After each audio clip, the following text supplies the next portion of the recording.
February 27th. We've got a lot of rain. Jeff is admiring the ditch that he's dug so that some of this rain will have a place to go. We'll have to get some equipment and make it more professional with, you know, like a gutter system and gravel, and we'll need a backhoe, but for right now it's doing its job. It's definitely flowing.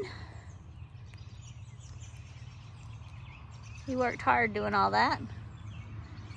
Don't mind my ginger ale can. I'll eventually get around to picking that up this summer.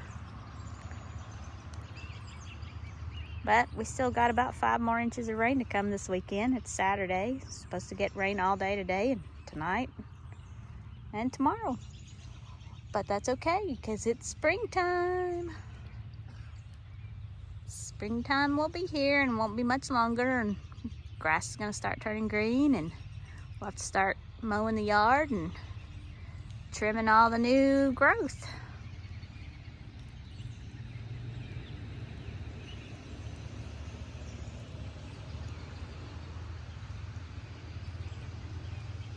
All right, well, that's it for right now. Jeff's going to go show me where we got to go start the driveway.